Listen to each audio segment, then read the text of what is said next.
بسم اللہ الرحمن الرحیم۔ السلام علیکم ورحمۃ اللہ وبرکاتہ۔ آج ہم جس موضوع کے اوپر بات کریں گے وہ ہے قیامت والے دن زمان و مکان کی گواہی اور حساب یسیر۔ اللہ رب العزت قرآن کے اندر سورہ زلزلہ کی آیت نمبر 4 میں اللہ رب العزت ارشاد فرماتے ہیں یومئذ تحدث اخبارہا، اس دن کے ڈالے گی وہ اپنی باتیں، یعنی زمین گواہی دے۔ زمین کی گواہی کے متعلق حضرت ابو ہریرہ رضی اللہ تعالی عنہ فرماتے ہیں کہ جناب رسول اللہ صلی اللہ علیہ وسلم نے یہ آیت تلاوت فرمائی یومئذ تحدث اخبارہا، تو ارشاد فرمایا تم جانتے ہو زمین کیا خبریں دے گی؟ صحابہ کرام نے عرض کی اللہ اور اس کے رسول صلی اللہ علیہ وسلم ہی خوب جانتے ہیں۔ آپ صلی اللہ علیہ وسلم نے ارشاد فرمایا اس کی خبریں یہ ہیں کہ وہ ہر مرد و عورت کے متعلق اس عمل کی گواہی دے گی جو اس نے زمین کی پشت پر کیا تھا۔ وہ کہے گی اس نے فلاں فلاں عمل فلاں فلاں دن کیا تھا، یہی اس کی خبریں ہوں گی۔ حضرت مجاہد رحمۃ اللہ علیہ یومئذ تحدث اخبارہا کی تفسیر میں ارشاد فرماتے ہیں کہ زمین لوگوں کے ہر اس عمل کے بارے میں بتائے گی جو انہوں نے زمین پر کیا ہوگا۔ مؤذن کی آذان کی گواہی کے متعلق حضرت ابو سعید خدری رضی اللہ تعالی عنہ نے حضرت عبد الرحمن بن ابی صعصع رضی اللہ تعالی عنہ سے فرمایا کہ میں نے تمہیں دیکھا ہے کہ تم بکریوں کو اور دیہات کو پسند کرتے ہو، پس جب تم اپنی بکریوں میں اور سراء میں ہو تو با آواز بلند نماز کی آذان دیا کرو، کیونکہ مؤذن کی اونچی آواز جہاں تک بھی جن و انس سنیں گے اس کے لیے قیامت کے دن گواہی دیں گے۔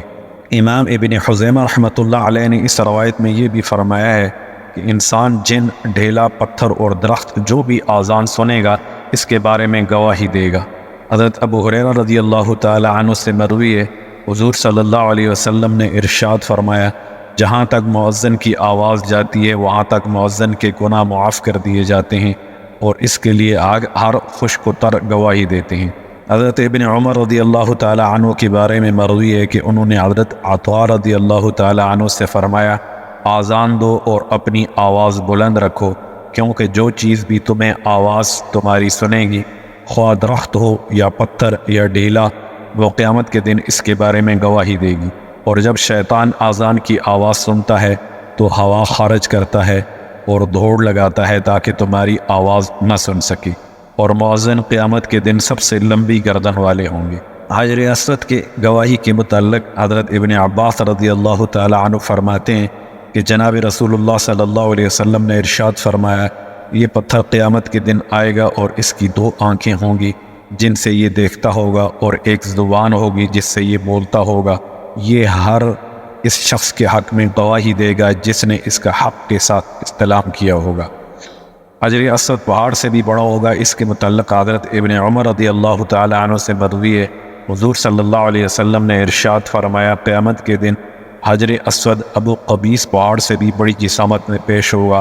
اس کی ایک زبان اور 2 ہونٹ ہوں گے، اور وہ ہر اس شخص کے بارے میں بتائے گا جس نے توحید کے ساتھ اس کا استلام کیا ہوگا۔ حجر اسود کی ایک فصیح و بلیغ زبان ہوگی۔ اس کے متعلق حضرت ابو سعید خدری رضی اللہ تعالی عنہ سے ایک طویل حدیث مذکور ہے جس کے آخر میں حضرت علی رضی اللہ تعالی عنہ سے یہ بھی مروی ہے، وہ فرماتے ہیں کہ میں نے حضور صلی اللہ علیہ وسلم کو یہ فرماتے سنا قیامت کے دن حجر اسود کو لایا جائے گا، اس کی ایک فصیح زبان ہوگی، یہ ہر اس آدمی کے بارے میں گواہی دے گا جس نے توحید کے ساتھ اس کا استلام کیا ہوگا۔ مقام سجدہ کی گواہی کے متعلق حضرت عطاء خراسانی رحمۃ اللہ علیہ فرماتے ہیں جو بندہ زمین کے کسی حصے پر سجدہ کرے گا تو یہ حصہ اس کے لیے قیامت کے دن اس کے سجدہ کی گواہی دے گا، اور جب یہ شخص فوت ہوگا تو زمین کا وہ حصہ اس پر روئے گا۔ حضرت ابن عمر رضی اللہ تعالی عنہ فرماتے ہیں جس شخص نے کسی پتھر پر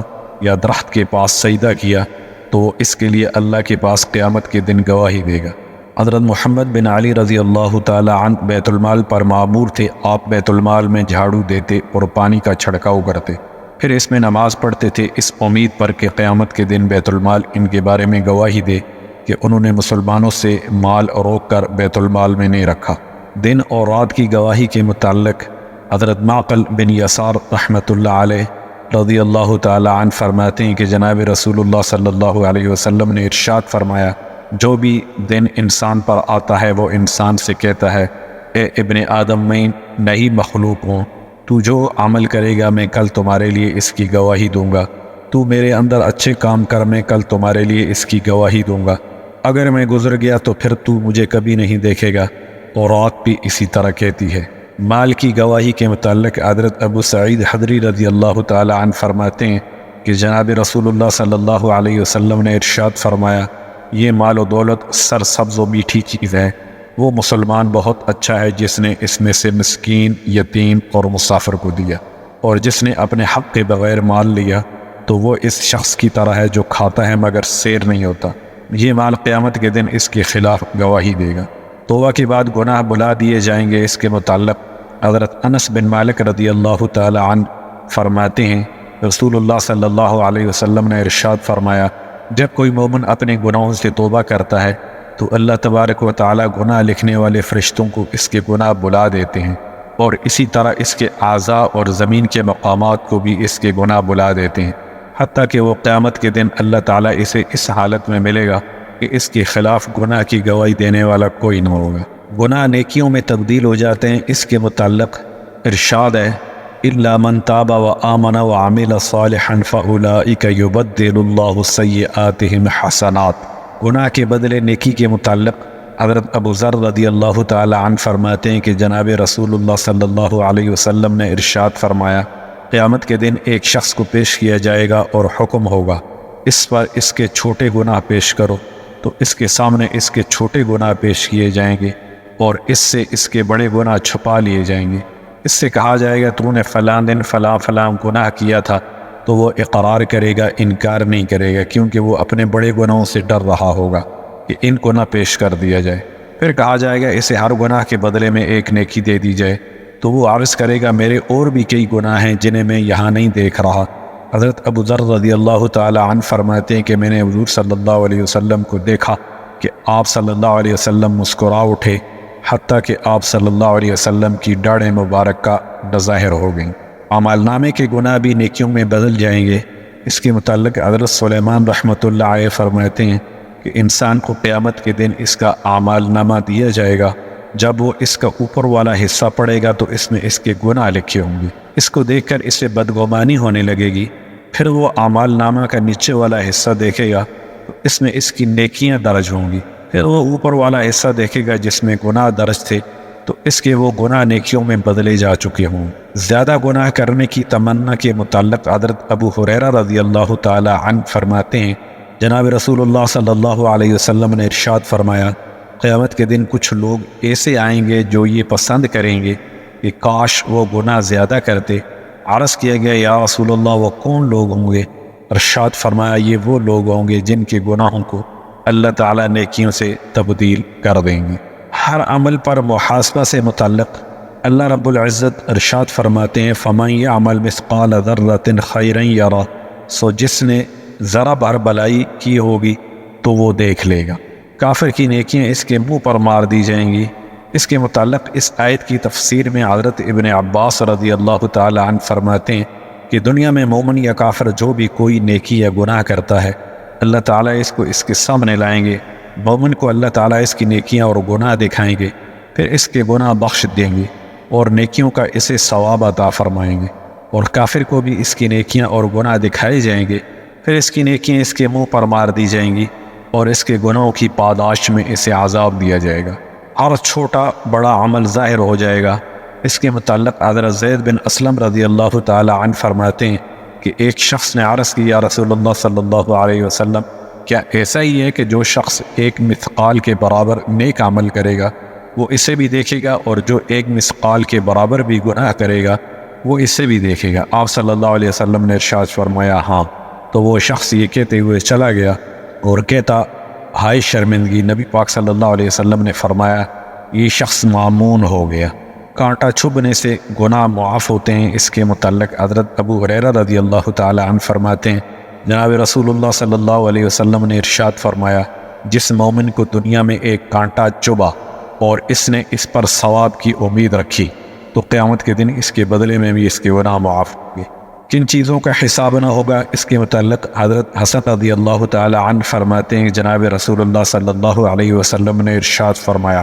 3 چیزیں ایسی ہیں جس کا بندے سے حساب نہیں ہوگا۔ نمبر 1 بانسوں کا سایہ، جس کے نیچے انسان سایہ حاصل کرے گا۔ نمبر 2 روٹی کا، جس سے وہ اپنی کمر سیدھی رکھ سکے۔ نمبر 3 ایسا کپڑا جس سے انسان اپنا سطر ڈھانپ سکے۔ حضرت ابن عباس رضی اللہ تعالی عنہ سے روایت ہے جناب رسول اللہ صلی اللہ علیہ وسلم نے ارشاد فرمایا 3 قسم کے لوگ ایسے ہیں کہ اگر اللہ نے چاہا تو ان سے خوراک کا حساب نہیں ہوگا۔ نمبر 1 روزہ دار، نمبر 2 سحری کھانے والا، نمبر 3 جہاد فی سبیل اللہ میں پہرا دینے والا۔ حساب یسیر سے متعلق یعنی صلہ رحمی کرنے والے سے متعلق حضرت محمد بن جعفر رحمۃ اللہ علیہ فرماتے ہیں صلہ رحمی قیامت کے دن انسان پر حساب کو آسان کر دے گی۔ پھر آپ رحمۃ اللہ علیہ نے یہ آیت تلاوت فرمائی والذین یصلون ما امر اللہ بہ ان یوصل ویخشون ربہم